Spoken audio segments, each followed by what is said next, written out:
Hello, this is Craig Mertens. I'm the General Manager of GraphicsFlow. Welcome to Decorator Academy. Today's class, we're going to be featuring the following things. We are going to be talking about embroidery. And I don't want to say embroidery is a controversial topic because, it's embroidery, right? But it is a little controversial. And I'll share kind of what I mean by that. This is kind of the course description. Um, for today's class. And I think when you talk about like just graphics programs and embroidery programs in general, I think there's a lot of tribal loyalties, and I think that's what kind of creates some of the controversy around embroidery. But I'd like to take a step back, and I want to talk a little bit about how we got to this point and why we're even teaching a class like this. I think it's really important. And I'll share with you a little bit of history. My first involvement with embroidery digitizing software is when in our family business Desert Sportswear, and probably this would have been probably about 1984-ish. My dad splashed down $88,000 for a digitizing program from Gunnald.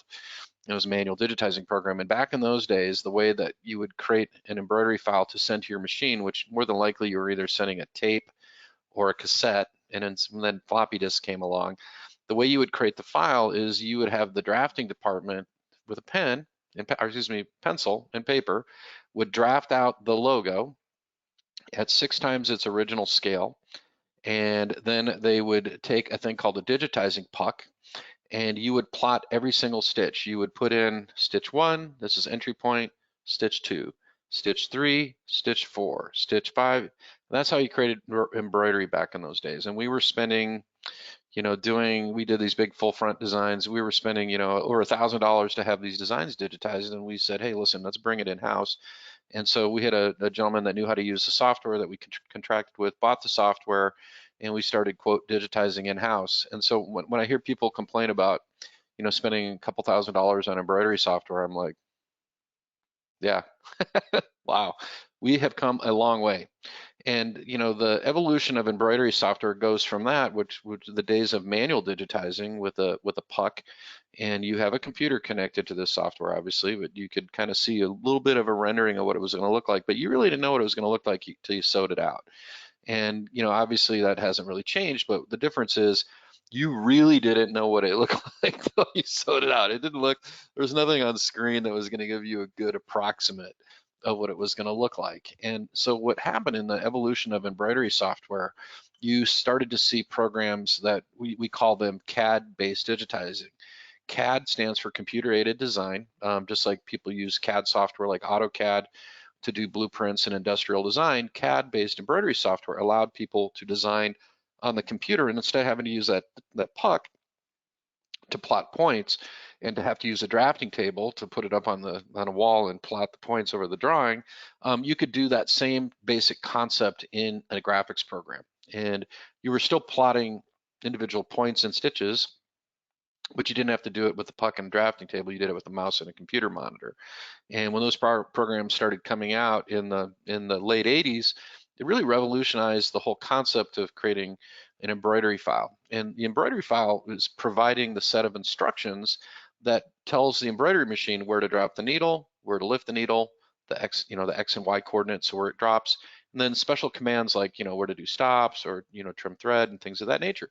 So people were actually creating these files using a computer, and it was a huge benefit.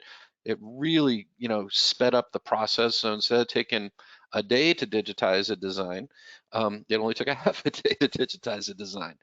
And so embroidery software has come a long way. And what you saw, these CAD-based digitizing programs evolved into programs like Pulse Microsystems and Melco Design Shop and Brother PES and Wilcom.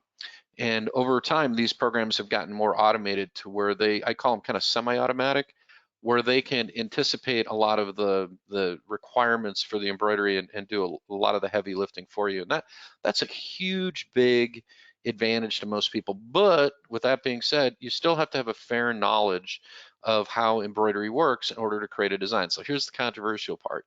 If you talk to any digitizer, somebody that's, quote, a digitizer, they're going to tell you that you cannot use automated software to create professional quality embroidery. It's just not going to happen. And I'm here to tell you that is just not true at all. we have tens of thousands of users of the drawings technology. None of really, a handful of them are digitizers, and they create beautiful embroidery every day. And how are they able to do that? They're able to do that via technology, and they're able to do that via technology that uses artificial intelligence to make the decisions that a human being would normally make in terms of creating embroidery. And I do want to talk about that a little bit. So this kind of concept of making decisions when we're doing embroidery, and why that's really what, quote, traditional digitizing is all about, is having to understand how objects link together. I'll create a quick little file in drawings and just kind of illustrate that point, and I'll kind of point out what's going on in terms of artificial intelligence to create a file, but it's not going to be anything too exciting. First thing I'm going to do, I'm in the Drawings 11 Pro software, and this program works with both Mac and Windows, meaning the user interface is compatible, looks exactly the same between both operating systems. It's compatible with Mac, it's compatible with Windows. You could install a Windows version on your Windows computer, a Mac version on your Mac computer. You could log out of your Mac, log into your Windows, go back and forth. The programs do the same thing, and they look the same. And so the first thing that I would do in this particular program is I would go to my welcome screen and I would select a hoop. And the hoop is going to dictate more or less the sewing field, but in some cases, it's going to dictate the output format. Because, for instance, in a Brother embroidery machine, the output format is very important because it determines whether or not you can view the colors in an embroidery design in your machine. For instance, if you use a version of the Brother format that's really old, it might not view the colors in your new embroidery machine. So if I select the hoop for my particular embroidery machine, I know I'm picking the right format when I output, because it'll tell us, hey, this needs to be Brother PES version 9. That's not as important if you're using like a generic file format like DST, but it is kind of important. So I'm going to choose a Brother PR. Actually, we'll do a 1050. That's the newer one. And what we're going to do is I'm just going to pick a big old jumbo hoop here. And then I'm going to pick a fabric preset. And the fabric preset is going to determine the style of embroidery. And so it also will determine the background color if we want to add a texture to the background, but it also gives us a hint as to what fabric is going to match up the best with what preset. And so remember, we talked about all those decisions that are being made. The manual digitizer, or even the semi-automatic digitizer, is going to make decisions about how the file is going to be set up based on the fabric. And so by using presets, we can get in the ballpark on the file and get a good sewing quality just by knowing what fabric we're sewing on. For instance, microfiber, and picking a normal preset, we can get all the right technical settings for the embroidery to get a good quality sew file. And so I'm going to choose just a normal preset. We're going to click on OK. And then what we're going to do is we are just going to open up a new document, and voila, we have a big blank document. So what's going on here, this is a grid that's set up. This is showing a representation of where the frame is going to be around the hoop, and this is our sewing field. So if we go outside of here, this space between here and here, machine can't sew there. The little footer will run up against there. So having the hoop is important just from the perspective of you don't design things that are bigger than your hoop. It's going to prevent you from doing that. So I'm just going to type in some text. Let's go over here and type in Turkey Day, and we're going to type in some text. And in drawings, if we type in some text, all the fonts that we have on our computer are all now embroidery fonts. So even our non-embroidery fonts, it's kind of weird, right? What it's doing is it's converting non-embroidery fonts into embroidery fonts by virtue of artificial intelligence. So we're just going to we'll pick a font, something pretty basic, nothing too exciting. Let's go and we'll do just like a classic font, something pretty simple. All right, this is a fun one. This is one of the DAS fonts, and it's a racing font. And what I'm going to do is I'm just going to select this font, and we are going to blow it up a little bit, and then I'm going to center it to my hoop. So I'm just going to select it. I'm going to go down here. I'm going to say center to hoop. Then what we're going to do is we're just going to draw an object down here, and let's make this a better color. So I'm just going to go to my little color bucket here, and we'll make that kind of like a brown color for Turkey Day. So I'm kind of get into the browns here. And so there's Turkey Day right there. And let's draw a little oval right here. So I'm just going to use my shape tool and we're going to draw a little oval and we should make that orange. So I'm going to make that orange. And in the oval, in the middle of the oval, we are going to put the letters TD. Why not? T, D for Turkey Day Universe, TDU. TDU, we'll do TDU, but I'm gonna do them as separate letters. So I'm just gonna take that, make that a T. I'm gonna duplicate this guy over here, and we're gonna make that a D. I'm actually gonna duplicate it again in a U. So all this stuff that I'm doing right here, just by virtue of moving these objects around, this is what a digitizer does. They have to create these vector objects. So or not vector objects, they have to create these objects from scratch. I'm drawing, and I'm drawing the same way I would draw in Adobe Illustrator. I'm drawing the same way I would draw in like an online app like Canva. I'm drawing the same way I would draw like in CorelDRAW, because at its roots, drawings is a graphics program. That's what it's doing. It's a graphics program that makes embroidery. And so let's go and we'll change this over here to TDU. So this is going to be D, and this is going to be U. And we've got our silly little logo here. Not too exciting. And then we're going to take that and we're going to put that over here. We're just going to move it into our oval. And just like you would in any other graphics program, just click on it and drag it and move it. And then we're going to overlap it a little bit. So we're going to take that and we're going to put that right here, and we're going to overlap these just a slight bit. Not a lot, but just a little bit of overlap. And then I'm going to move that up just a little bit. And I'm going to group it just like in any other graphics program. We're going to group it together. And then if we want, we can align these. So we have alignment over here. And we can align to the top or to the center, either way. And we've created some embroidery. So digitizing. So what the digitizer would do, the digitizer would use the tools of their program to create all the shapes for these objects.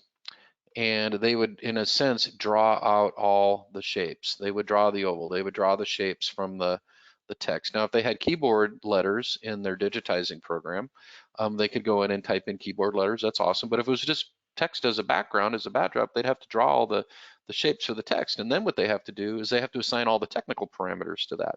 So let's talk about all the technical parameters of all the things that are going on with this silly little file here.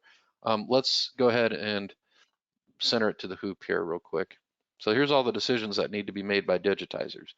Number one, what is going to be our underlay stitch to create a foundation under this file so that it sews nicely on this particular fabric. So I have to be able to determine an underlay stitch. Drawings did that using artificial intelligence. It determined an underlay stitch based on the preset.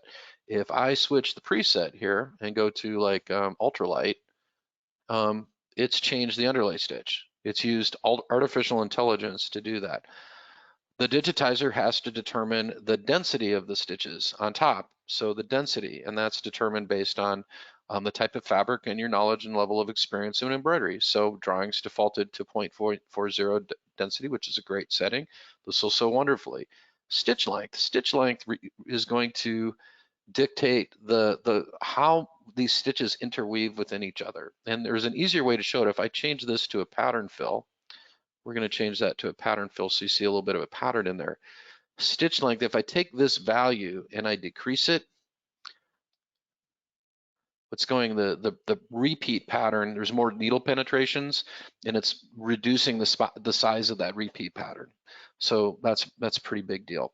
I'm going to go ahead and turn off my, now that we get to know each other a little bit, I'm going to go ahead and turn off my camera so we can really zoom in on here.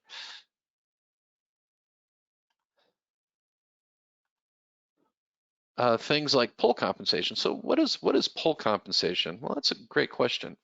Pull compensation, if I need to make this D a D and make it look like a D straight up and down, that's what I need to be able to do. I need to be able to, I'm going to go ahead and ungroup this here. I actually have to distort the underlying embroidery shape because the push and pull of the sewing process on the embroidery machine is going to take this D and it's going to oval it out a little bit. And so in order for it to look like more of an accurate D where this line is vertical and not bloated out, we have to use what's called pull compensation or compensation. That's a really, really tricky thing in embroidery because it's something you don't really see until you sew something out. So Drawings using artificial intelligence has made a decision that the correct pull compensation for this particular fabric is going to be 0.3 millimeters. But again, if I change fabric presets and go to say, we'll go down here to heavy, it might change that pull compensation a little bit. Yeah, it did. It changed the pull compensation to cut that value to 0.2 based on that fabric. And so I'm going to undo that. So we're back to the original preset. So these are all the decisions, and here's where it gets crazier. So now, in addition to all those technical parameters that it's having to put in, underlay, compensation, stitch length, density, all that stuff, now we have to deal with stitch direction, like what directions do we want the threads to flow in. In Drawings, what you would do for stitch direction, you'd go to stitch flow here, and it'll automatically determine the best stitch direction based on the objects relative to each other. But if you want to change it, you can just put a stitch directional point in and change it, and that doesn't have to be linear. That can be in an arc as well. So it gives us incredible amount of latitude in making those kind of changes. And if you've done embroidery editing or digitizing another program, you understand how big a deal that little thing that I just kind of nonchalantly showed you is. Most embroidery programs, it's completely different in how you change. You'd have all these stitch directional points that you have to select and move them. It's crazy. Drawings just does it dynamically with the tool. Now we have to talk about how objects are they going to trim through each other, or are they going to float on top? Drawings is going to make that decision as well. At this size, what it's doing, it's setting a property where it's saying, hey, this U should trim through the background orange, and it should slightly overlap on top of that orange to cover up any kind of seam. You always see a little bit of white space in there, but when you sew this out, you're not going to see any white space. These 3D renderings are pretty darn accurate because you also have bobbin thread under there. So it's telling, it's saying, hey, this is big, and we want to reduce your sewing, your stitch count. So we're going to trim this through the object, and we're going to overlap it a little bit so we don't get a gap. That's a property. So I don't need to make a permanent change to the artwork. It's just a property I set. So if I go over here and I say remove overlaps and say never, now this is going to sew on top. So it's sewing that on top. And if you want to see what's going on, you can go over here to the sequence manager and then go to sequence manager. You can see where things are trimming through. So you can see that that is sewing on top. And if I want to say always, right here, now it's trimming through the D and it's also trimming through the orange. When I have it set to auto, it'll decide what sequence is going to be the best and whether I want to auto trim, and it's still auto trimming through there, which is what it should do. You don't want to have these overlapping. So the software is making a decision as to whether objects overlap. If they do overlap, how much gap to put in here to cover so we don't get space in there. Entry and exit points. Where to start sewing on the T, where to exit the T to jump to the next object. That's a really important thing. And if you want to see that, what I can do is by combining these letters here, you can see the entry and exit points real quick here. I'm just going to combine these into singular objects, and you can see the thread trim here. I'm going to make this a lighter color so you can really see that. So we'll go down here and we'll make this much lighter so you can see the thread trims. Entry and exit point, it's doing closest point. It's making a decision that it knows where to start the T and where to finish it so that it jumps from here to here and does the same thing. These are all digitizing decisions that digitizers make. And so clients, especially our clients that are experienced digitizers, always ask me the same question. They're like, why is it when I manually digitize this that your file sews faster, doesn't break threads, and looks better versus the one I did manually? And there's an easy answer to that question. And the answer is you're dealing with six level chess with Drawings. It's using artificial intelligence. It's trying all these different parameters and combinations of things to produce the best quality embroidery result. Where if you're lucky, you're doing, as a human being, you're dealing with 2 levels. So it analyzes the fabric, it analyzes the objects in relation to each other, and makes the best possible decisions in terms of the embroidery. Now, something that's interesting here is if you look at the T and the D and the U, and these are combined, you will see the thread trims here. But the software is automatically going to trim those, and it's based on a setting. I have it set to automatically trim every thread trim every, I think, 0.5 millimeter. So if we do what's called a slow redraw, what's going to happen, you'll see that there's no trims once we break these apart. So if I break these letters apart right here, I'm going to break these apart, and it's going to automatically trim the thread in there between these objects. So there's no thread trims. There you go, or there are thread trims, it's trimming. So there's a lot going on here in terms of the artificial intelligence. And this is a kind of a silly little basic design, but the one thing that we didn't talk about is sewing sequence. And this is where it gets crazy. So sewing sequence is a really hard thing to learn if you're doing traditional digitizing. Sequencing is handled by the sequence manager up here. And I'm going to turn it back to automatic, so it's automatically sequencing. And when on this particular design, if I come over here and I go through and it's doing largest to small, so it's stabilizing the fabric with the largest objects, and then it's going to come back and do the smaller objects because that's a strategy that I selected. Tools, Optimizer right here, it's a feature. And so we have it set to automatically trim between objects of 0.02 or greater. We have it set to, I'm going to set it to endpoints at closest connection. Start and return to center of the frame, but this is my sequencing strategy, which is large to small. But watch what if I do this. If I change this to inside to outside, okay, what's going to happen? Now, this is a combined object. This is still live text and it's combined, but these are individual objects here. So if we change that, what's going to happen? It's now going to do what's called center out. See how it's doing the middle part first? But this is now a separate, still separate independent object. Well, what if we do this? What if we make this a different color? We'll make it that color. And what if we take these and break these into individual letters, break them apart into individual letters? So I'm going to break it one more time to make it broken into 2 words first, then it'll break it into individual letters. Now let's see what happens on the sewing sequence. So we're going to go over here to slow redraw, stabilizing the center. It's doing center out on that, and then it's going to do center there, there, there, there, there. Why would you do that? That's how you do a baseball cap. And you do a baseball cap that way so it doesn't pucker the embroidery. The other crazy thing about drawings, you have fill and outlines.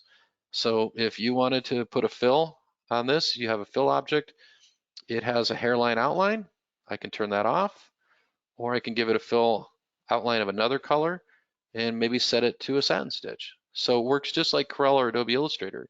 You have outline stitches are strokes or outlines in Illustrator, they're strokes, in Corel they're called outlines. Let's go ahead and thicken that up a little bit. So we'll make it really thick, 3 millimeters. You can change the relative position of the outline relative to the underlying object. That's called offset. So you can push it out. You can push it out so far it creates a gap. If you want to create that gap effect, you can push it all the way out and create the gap effect. And even crazier, ready? We're going to take this outline and we're going to convert it into an outline object. Now it's not an outline anymore, it's its own little independent object, like a little oval. Same kind of thing that you can do in Corel or Illustrator. So the point I'm trying to illustrate here with this little demonstration is that we don't have to have a knowledge of digitizing to use drawings. What we need to know in terms of creating embroidery with drawings is how aesthetic changes can be accomplished by making changes to the vector artwork. And that's very, very important. And I had a really good file. I was working with the client earlier today, and he's a coach of runs for a school district in North Dakota. Tim runs a program for vocational training and career training for the school district. And he's evaluating drawings, and he sent me a couple files to play around with. And I wanted to see what he had. And so one of the files is the logo for his school, and I'm just gonna take that logo, or excuse me, for one of the teams he coaches, and I'm just gonna take that logo and I'm just gonna import it into CorelDRAW. I could import it into Illustrator because I just kind of want to see what's going on here. So he's got a little folder on my desktop here. You know you've made it when you got a folder on my computer. And there's a little SVG file in here. I think it's this one right here. Yep. We're going to import that. So there's the SVG file. So, he wanted to, convert this. And I can tell you, if you were to send this file out to have it digitized, depending upon, it's going to be, 20, 30 bucks, depending upon the complexity. And here's the thing, you come back and they've digitized it. They've digitized it for a specific fabric and a specific size. So if we need to make changes to that design, if the file wasn't created in the same software that we own, we have very limited editing that we can do. And I send you a DST file. DST files are just static stitch points. They don't carry parameters like density and things like that. So sending out a file to get digitized in theory is a great solution for complex artwork, but the real challenge there is going to be that, guess what? If it doesn't sew right, you either have to accept the quality of what it is or bounce it back to the digitizer to fix it. And that becomes very problematic when you're dealing with things like caps, because then it has to really be resequenced for a baseball cap. Remember in drawings, we just went in and changed the sequencing strategy. So this is the vector artwork. It's got quite a few different colors going on in here. So there's quite a few colors that are going on in the file. They're all RGB colors. And if I want to convert this, I would just open up a new document. We got our big old hoop going on here, and we're just going to open up a new document, and we're going to see what happens.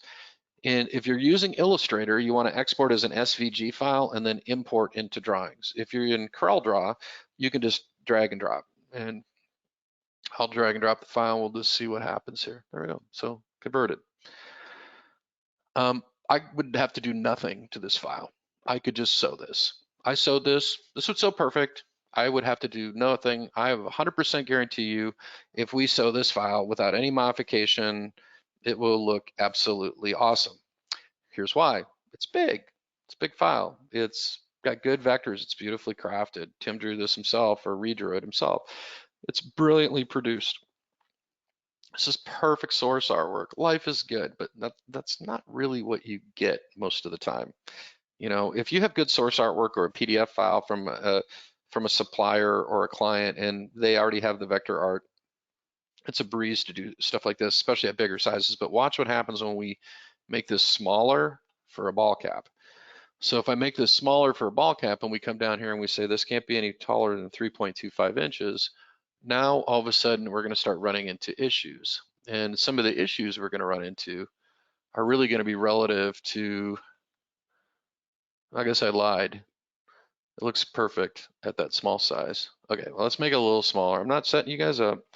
Let's make it a little bit smaller. Let's take it down to 2.5 inches. Let's see what's going on here. Wait a minute. And it's still perfect. Okay, well, let's make it even smaller than that. Let's go down to 1.75. Let's see what's going on here. Okay, now we're running into issues. Perfect. This is still going to sew great, by the way. So the issue that we're running into, no, we're not. We're not running into issues. This is perfect. All right, so I lied. This is a really good piece of artwork.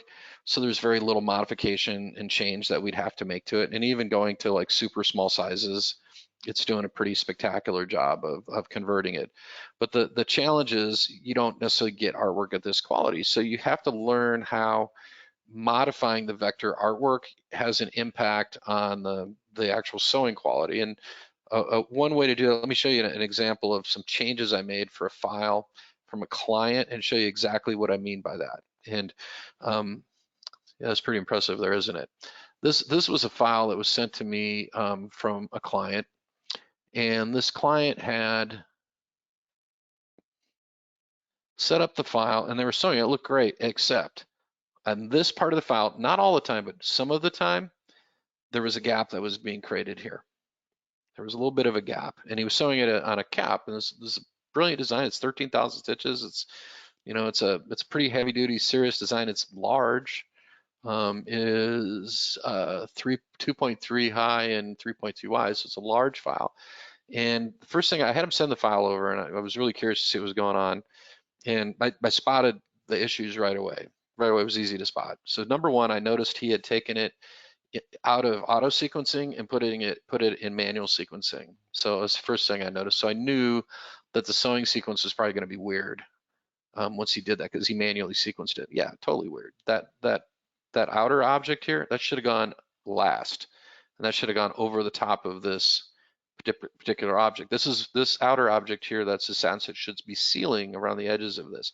So that was actually what was creating the gap here. When this went into sew, this problem, the gap is getting created here, because see how the embroidery is coming over to the right in here, that's where the gap was getting created. So I knew that was part of the problem. Now, if I go back and go to auto sequencing, and then we preview it real quick. Look at, totally changed the sequence, and then it's showing this after the fact. So that fixed the problem right there. That's all you had to do to fix the problem. But there's a couple other things that were going on in the file. So in a sense, he kind of thought, hey, I'm a little smarter than drawings, I'll manually sequence it. No, don't want to do that. So here's a couple other things that were going on. What I would have done with this design would have been a little bit differently. Number one, I would have gotten rid of this object right here. I'm just going to put this over here. And I would have put an outline on this object right here. I would put an outline on it of the same color. Just going to go over here, and here's the fill color in our palette library. I'm going to go over here, and I'm going to give it an outline of the same color. So now it's got an outline of that same color, and we don't need this guy anymore. And now it's got an outline of that same color, and I'm going to switch that outline to a satin stitch, and I'm going to thicken that up, maybe 4 millimeters. Let's see if that's about right. By doing it this way, I can control the positioning of the satin stitch. Watch, that's the vector object that's underlying. So this object right here, this is where it ends. And so what we're going to do is we're going to go over here to offset, and we're going to move it all the way out, and we're going to leave just a little bit of it hanging over there to cover that seam. So boom, that's going to fix any kind of issues that we're going to have in terms of, you know, gaps because of the sewing process on a hat. Hats aren't optimal to sew on. That's going to correct that. Then the other thing I wanted to see was how did he set up his settings in the optimizer? So I went over to tools, and I went to the optimizer, and I was like, okay, well, this is obvious. Number one, let's change trimming distance to 0.02. So that's going to force it to trim everything. Let's set endpoints to closest connection, so it's jumping from object to object with closest points.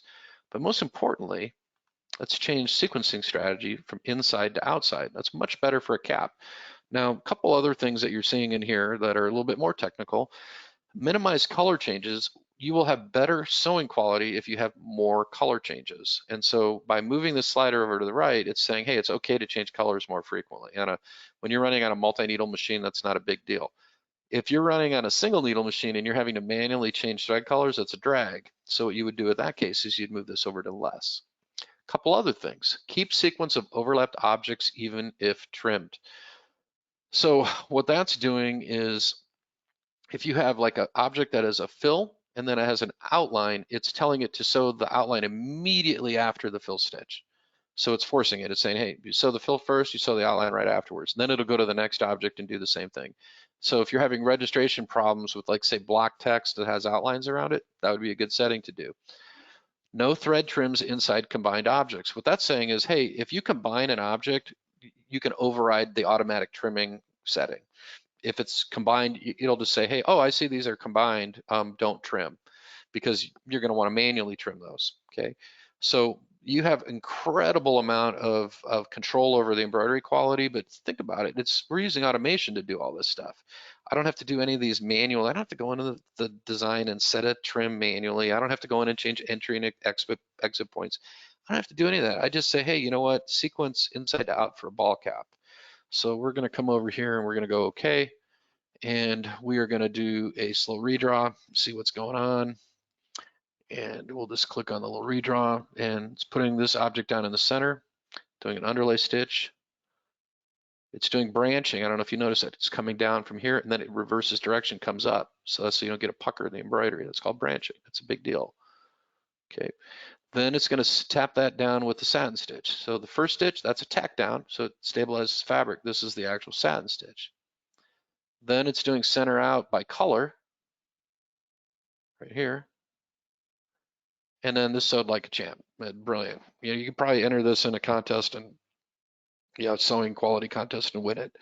So the whole point of this exercise, why I always like to use this file when I do training, is to show you that it's the aesthetics. We're changing aesthetics, but we're changing the vector objects in the artwork to get the desired results. And that's one of the truly unique things about utilizing a technology like this, is the vector art and the stitches are one and the same.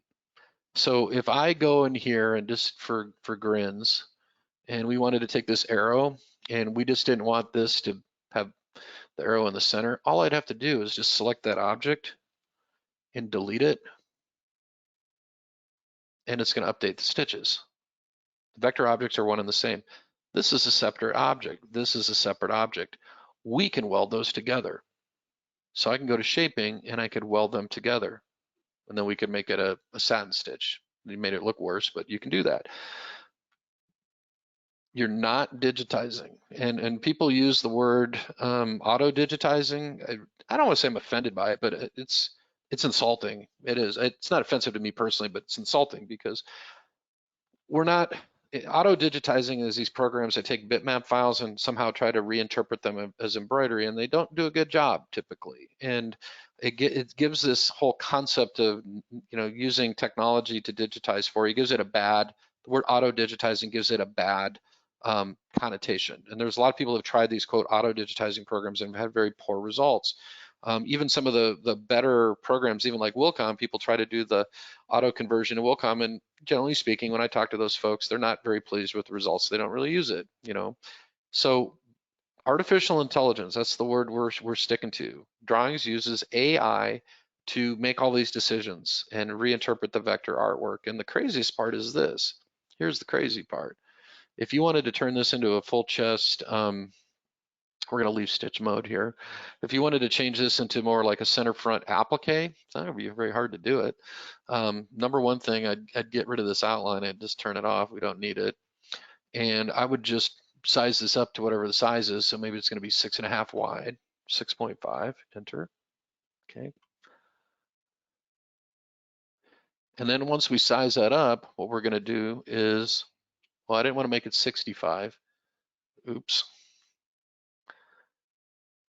We're probably exceeded the size of our hoop there. I'm pretty sure about that. Oh, 145. 6.5 is probably gonna be a little bit better. But it's gonna regenerate the embroidery. Every single part of this design is being regenerated based on, oops, I had to change just that object. So hold on, see if I got enough Control Z's to do that. This thing is monstrous now. So that's 6.5, I think it says 6.5 there. Oh, I did just the object. Hang on, let's do it this way.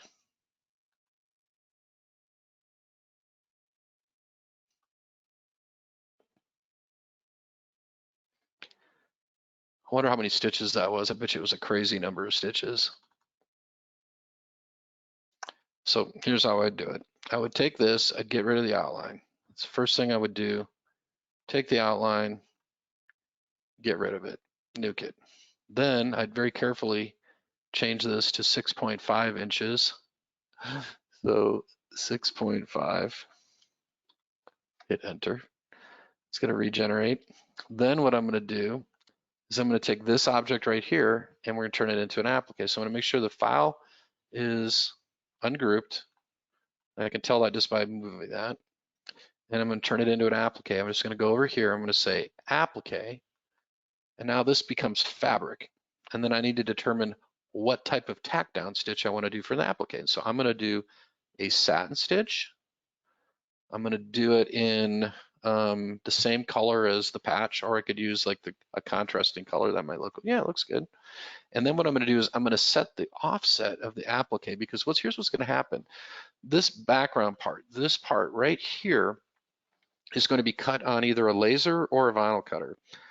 And with the way that the sewing is going to work, we're going to sew an outline stitch onto the fabric. We're going to hoop the garment or whatever we're sewing. We're going to hoop it, and then it's going to sew an outline stitch that shows us where to place the cut fabric. And most of the time, the cut fabric, if it's twill, is going to have an adhesive back to it. And it's pressure sensitive adhesive. It's also heat activated.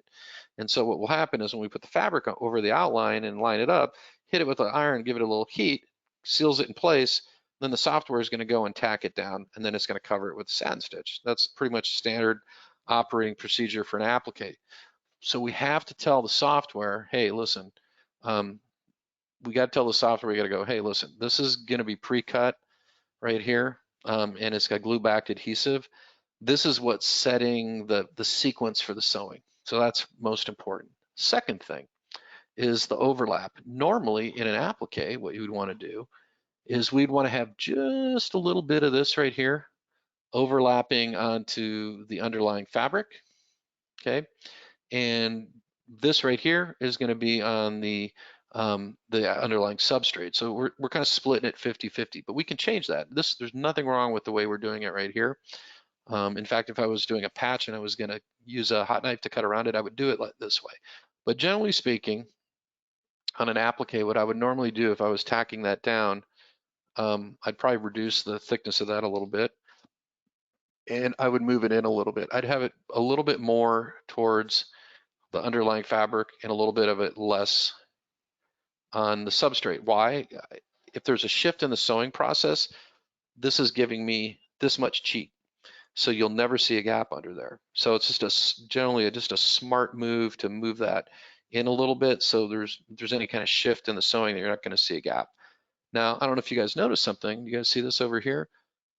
I can clearly see that this object is trimming through the fabric. This sewing object is trimming through the fabric, the backing fabric. We don't want that. We don't want it to do that, because if it was just embroidery, we would, because that would reduce my stitch count. But for an applique, guess what? This is just fabric, so we don't have to worry about a stitch count. It's going to be the same stitch if it trims through or doesn't.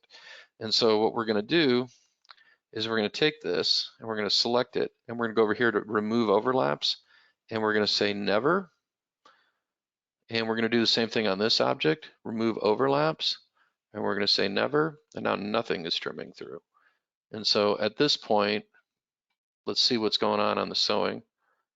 And so here's your running stitch. It's going to stop the machine. And then you're going to place the fabric, then it's going to tack it down. Then it's going to put the satin stitch to finish it. And then it's doing this right here. It's created the dropout for the text to save on our stitch count. Then it's going to do the middle part. Everything's good. So a couple things that I would do. On this file right here, on this whole section right here, this whole thing, the whole kit and caboodle, I'm going to tell it, hey, do not trim through. Just say never. We're going to have that all sew on top. This right here, for consistency purposes, I don't want that to trim through either. We're going to say never, not sew on top. It's going to look better, but what I'm going to do on the rose and rye, what I'm going to do is I'm going to change this to a 3D underlay. And this is going to give it 3D puff style on there without any puffy foam. And let me show you what happens when we go to sew this. Do the running stitch, stop the machine, place the fabric, tack down, satin stitch. Cruising along here, see that's solid now. Solid. Okay, on the E, watch. 1, 2, 3, 4, 5, 6 layers of satin stitch stacked on top of each other. That creates relief, and it creates the 3D effect without puffy foam. And the best part is, it doesn't really change the stitch count a whole lot, because satin stitches are very stitch efficient because there's not many needle penetrations. Needle, come here, come down, come here, come down. On this fill, there's a lot of needle penetrations. So now we got this cool 3D effect on the design. And at this point, we want to do like a little virtual sample. Let's take it all the rest of the way. Let's kind of, play this out from a production point of view. So I'm going to save this new variation of the file. I'm going to save it as, let's see here, we'll create our own little folder. We'll call this drawings webcast. Okay, so I'm going to save that right here. So I'm going to save this file right here. That's where we're saved. If we need to come back to it later on, we got the file. We can go edit. We can have a fiesta. Then the next thing I'm going to do is I'm going to save it in the format for my machine. Now I have a Brother Hoop selected, so I could just drop a USB drive in here and then just say to USB storage, and it knows. I actually have a Happy Hoop here. So because I have a Happy Hoop here, it knows to save to the Happy format, which means that this file will read on his embroidery machine with the correct colors. If I do a DST file, it's not going to read to the embroidery machine and the colors. What will happen, DST files will default to whatever your default colors are for your machine. So if your LCD on your embroidery machine displays green as color position 1, then color position 1 is going to be green. And so that's why you see these goofy colors when you save DST files, because DST doesn't store color data. It's a primitive format. So let's do this instead. Let's go and save this as a couple different formats. I'm going to save it as an NGS format. We'll talk about why we're doing that in a second. And we'll save it as a DST format.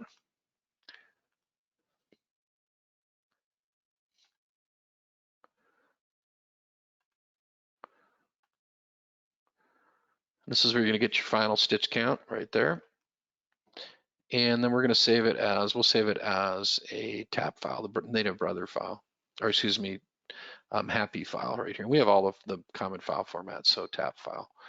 Okay, so we've got the file saved in multiple formats. The other thing I'm going to do is I'm going to save the instruction sheet. This is the instruction sheet right here. And the instruction sheet is what the operator is going to use in order to process the file. And I'm going to reduce this. This is in full scale right now. So I'm just going to reduce this to one sheet. We're going to make this 1 by 1.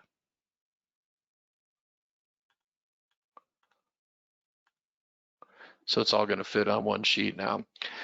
Here's your color changes right here. Here's the recommended stabilizer. Right here is all of the distance of thread that's going to be used, how much thread for each color, and you notice there's no values right here for the thread manufacturer. And here's why. What we didn't do is we didn't tell it our thread manufacturer. So I'm going to go down here. I'm going to go to Color Manager, and I'm going to click on this green, and I want this green just to be a little bit lighter. And then what we're going to do is we're going to go down here and we're going to pick Madeira Poly Neon right here. Now, what if we don't stock this color in Madeira? We're like, oh, crud, I don't stock that. Then do this. Go over here and say select by fill color and go to your Madeira palette. And I'll go to Madeira Poly Neon here. And then scroll down till you find the color. And boom, there you go. And you can do the same thing from the outline stitch too. So we're going to go down here and go select by outline color, and we'll change the outline color. So that's how easy it is to change colors. Now I'm going to resave that. It doesn't have any bearing on the SO files, but it does for presentation purposes. So now what I'm going to do is I'm going to go to the print preview, and it's always going to try to default to full scale. And we're going to reduce this to just fit on a sheet. So this is my print. I'm going to create a PDF file of this real quick. And we're just going to drop that into Drawings Webcast. And we're going to call this, what is this thing, Rosenrye? And then we're going to call this Rosenrye Applique. And this could be a colorways. And we'll say Applique on Ash. That's a colorways. So we can save that file as a colorway. So we might have another colorways that Applique on black. So here's your instruction sheet right there. So what are we doing with all these files? Well, a couple things. Number one, we don't have our cut file yet. So we need to pick our cut file. So I'm going to export this as an SVG file. That's going to give me my cut file.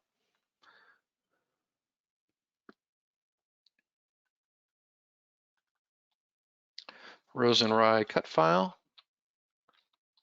because remember, we sized this up in drawings. And then we probably want to have a 3D rendered preview. So what we're going to do is we're going to export it as an image file too. We should do that. Oh, I had my file there.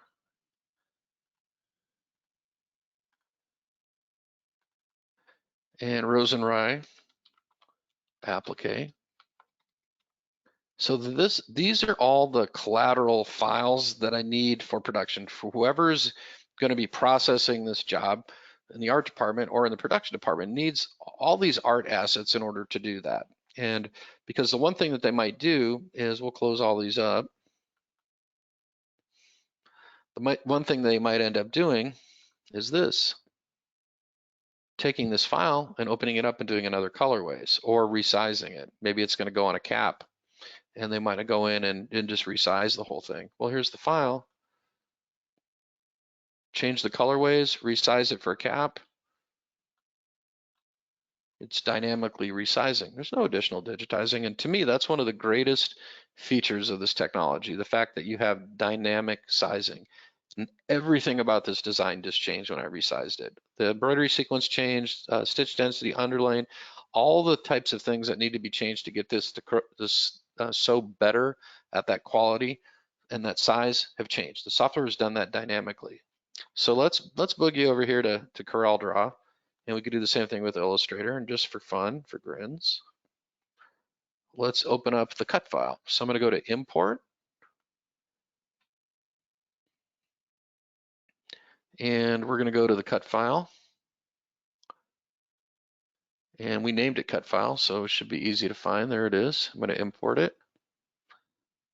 So there's the file. It's in scale, and here's what I want to do. I want to delete everything but the background object. So we're going to delete all this other jazz going around here. We're going to delete all of it. And this came in as an outline because remember it had an outline in drawings. It came in with an outline. We don't need that. We're going to left click to turn the outline off. This is the cut file. This is what we're going to send over to the cutter to cut. So depending upon what cutting software you're using, we use the Stone Cut software here. What I would do is I would just click on cut. It's going to pop it over to the cut software. We're going to load twill into the machine. We don't have to mirror it. It's what we call right facing. And we would load twill into the machine, tell it how many we want to cut, and we'd cut out the actual shape for the applique. And that's going to be cut into a athletic twill material that's got adhesive backing, or it's pressure sensitive adhesive, and it's on a Mylar backing. I'm probably going to buy that material from Twill USA, the sports twill. So once we have that set up, that file, and we're going to do the cutting on that, then we want to also do a rendering. And I can save this file right here. That wouldn't be a bad idea to do that. So here's my cut file. I'm going to use my Stone Cut software to do the cutting. I'm just going to say, hey, you know what? Let's send this over to the machine. Let's go ahead and pick twill. So I'm going to set up a preset for twill, add one. Twill. Twill's usually going to cut about usually about 150-ish. And we'll save that profile there, and then we'll hit preview, and we'll tell it how many we want. So we need to do 24. And then we want to optimize the material so that we don't waste anything. And so we'll give it permission to optimize, and you get the perfect storm of wasted material here because it's just a little bit too big. Probably if you reduce the space in between of these, you'd probably be able to get another row on there. So if we went in and reduced the space on the border, probably get these to touch. But that's the general idea. Then we'd send this off and cut it, and then we'd have our cut file, and then we'd have our embroidery file, but we haven't landed the order yet. So probably the thing that we want to do, let's save this as the CDR version of the cut file.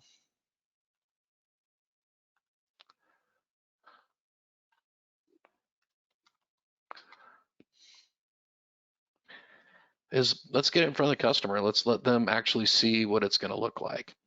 And so what I'm going to do is I'm going to import that rendering of the file. And we're going to import that.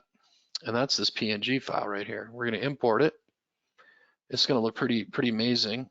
And then we're going to mock this up onto a sweatshirt. And so what I'm going to do is I'm going to go over here, and I'm using CorelDRAW, but I'm using the Smart Designer add-on software for Corel. So this is a whole set of features that I have within the software. And I'm going to go to virtual samples, and then I'm just going to pick the product I want to put it on. So we'll put this on, I think we were talking about a crew neck, right? Actually, it would look really good on black. Everything looks great on black. It's going to look amazing. And we're going to scale this to it's a little bit on a patch like this. You're going to do it center front. It's going to be probably about like that. And let's save that right there. So we'll do Rose and Rye crew, black crew. We'll save that. And then we want to show this to the client. So what we're going to do is we're going to save this as a PNG file for a product rendering.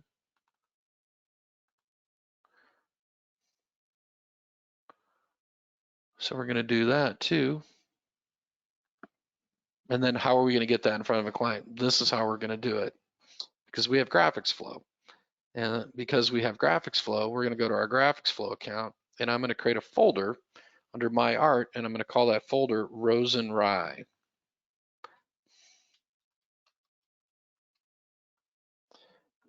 And then what I'm going to do in that Rose and Rye folder, I'm going to upload all the art assets, including the instruction sheet. Everything that went along with this job is going to get uploaded. The whole kit and caboodle. So here's all the art assets. They're getting uploaded. The DST file, the GraphicsFlow technology is creating the DST file preview, but remember, it can't pick out colors, so it has to assign colors to it. So here's the cut file. Here's the CDR of the virtual sample. Here's the PNG of the virtual sample. And here is the SVG, and here is the PNG of the embroidery. So really the only two things I want to share with the client are going to be this and this. So what I'm going to do is I'm going to go to Art Approvals in GraphicsFlow, and we're going to create Rose and Rye Applique.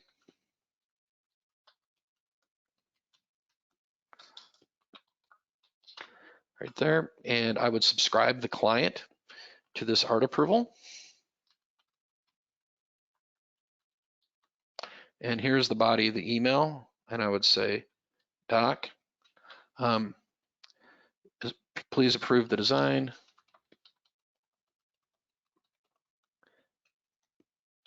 And I will follow up with you on pricing and quantities. Boom. CM. So that's going out as an email. This individual is set up as an approver. They can sign off and approve the design. This is a static link. We can put that link in the chat in the live webcast so you guys can look at this on your end. You guys can't comment or do anything, but you can look at this. So that's just created a web page. There's nothing there yet because I haven't added the art, because I'm going to go to My Art, and I'm going to go over here, and I'm going to go to my Rose and Rye folder, and I'm going to add the PNG of the applique, PNG of the artwork. Actually, I'll add the SVG of the art. We don't really need it. PNG of the applique and PNG of the crew neck. Those are the two things that we're going to add. That's it. And so now if you guys refresh your browser, you'll be able to see these. And a couple things that I'm going to do here is I might put a note in here. So I'm going to take this right here. I'm going to click on it. And if this was a vector graphic, I'd probably watermark it. But I'm going to change this background color to black. And then I'm going to give it a text watermark. Don't really have to do that, but I just wanted to show you guys how that works. So we got a text watermark now. So at least they know that it's, our copyrighted image. And then what we're going to do is put a note in here about what the product is. So right here on the product, I'm going to put 80/20, Port Authority, crew neck, sizes, here we'll do this, sizes small through 3XL, okay, so that they know what it is. And then we're not going to even talk about pricing and quotes right here. We're just going to let them know what we're projecting this on, okay? They get the approval, comes to them as an email. They can comment.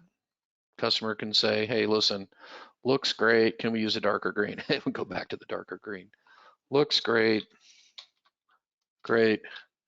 We would prefer to have a charcoal gray sweatshirt. Charcoal gray sweatshirt. All right, cool.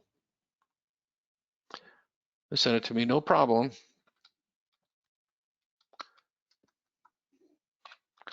Refresh your browser.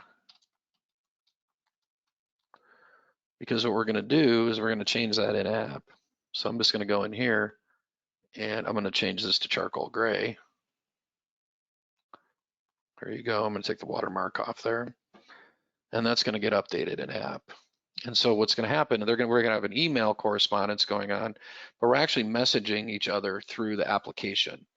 So there is an email backup that's going through here, but the messaging is actually through the application. And this is how we are communicating with our client, because you notice we didn't talk about pricing at all. We took a piece of vector artwork. They initially were purchasing it for a baseball cap, so we got the cap order already. And then we're just like, hey, we got drawings. We can just resize this thing and turn it into an applique and send them a quote for, hey, Doc, by the way, this would look great as an applique. It'd be great in your merch table. Minimum order. We only have to have a 12-piece minimum order. You give it a shot. We know these are going to sell. If you want to get really crazy, you could do fake leather or suede as the applique. That'd look really amazing. But they weren't even thinking about applique. Now I have an applique order. And the applique order, you're going to make way more money doing applique than you're going to do banging out hats. I can tell you that right now, because this right here in the retail gift shop, this is a $60 sweatshirt. So even if it's about a $16 to $18 blank, you got $1 worth of fabric. You got a good, sew time on this I think it was about, what was it, about 13,000 stitches? I can't remember what the stitch count was. It was more than that. So let's say it was 30,000 stitches. You can still sew 2 or 3 of these an hour. But on an $18 blank and it's a $60 price, you're going to be making $12 to $15. You're going to be making $12 to $15 a sweatshirt. On the cap, you're going to be making $5 a cap. So being able to spontaneously take the piece of artwork and convert it into an applique to show the customer what you're capable of doing, you have to sew it out. If you really wanted to go crazy, you would sew it out and use it as a sample. And even if Mammoth Distilling didn't buy it, I'd be showing it to other people and saying, hey, this is the kind of merch we can do for you. That's the beauty of having a piece of technology that can take designs or graphics that are vector-based and just convert them over to stitches without doing any kind of, quote, digitizing. It's that spontaneity. And when people always ask me, I'll talk to clients and they'll be like, yeah, I mean, this is going to save me a ton on my digitizing fees. And I'm like, yeah, to a certain degree, but if you get a really terrible piece of artwork, it still has to be recreated so that you have good source artwork. So you are going to still have the expense of getting it redrawn or redrawing it yourself. But yeah, you're not going to have to pay digitizing fees the way you did before, but you still might have to send a few designs out. But you're missing the point. The point is that you have spontaneity. So that if you want to get an idea in front of your client and do something like this, you have the ability to do that. And here's where it gets even cooler. Now, we're going live with the new art portal feature for GraphicsFlow on Monday. And art portal, then you have the ability for the customer to come in. You have this built right into your website. They can go over here and say, hey, let's see what you got for patch designs. And you pick out a patch design, you click on it, you download it, you convert it to embroidery or an applique.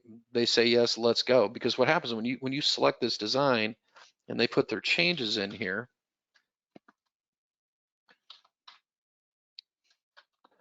they add this to a cart. And once they add this to a cart, they can submit it to you as a design request right here. comes into you like an order. I don't know if I have my, yeah, here I have my back end open right here. That didn't sound good. All right, so I've got the art request form. It comes in here, and this is the back end of the software.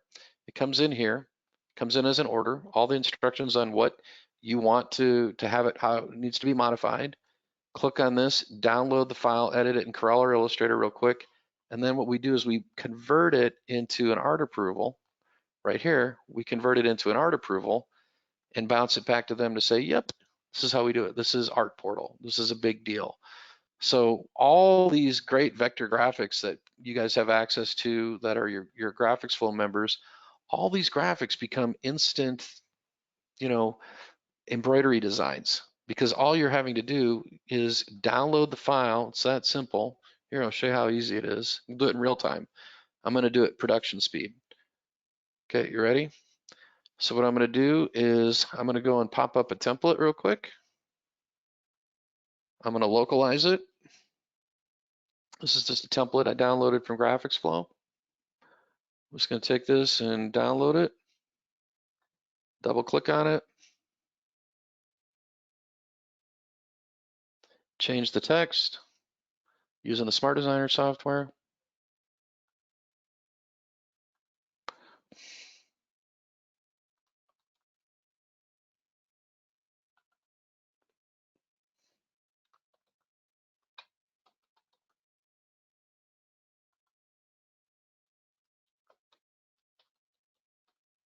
Want to drop a welder in there.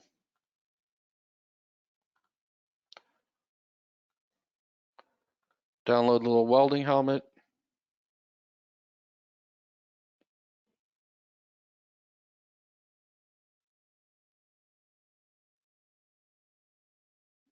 Let's see here.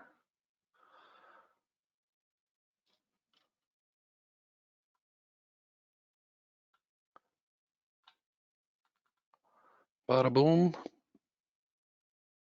Right there. Recolor it real quick.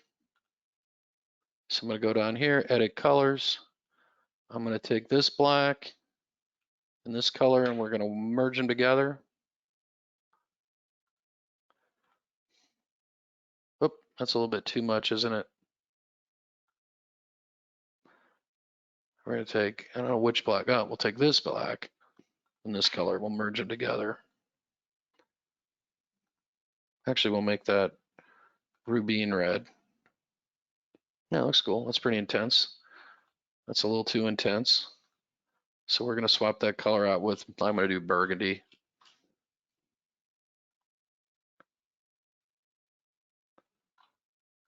That's a little better. Make that white. Make that white.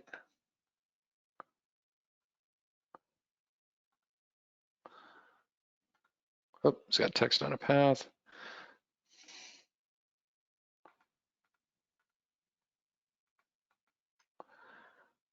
Easiest thing to do is just grab your text tool.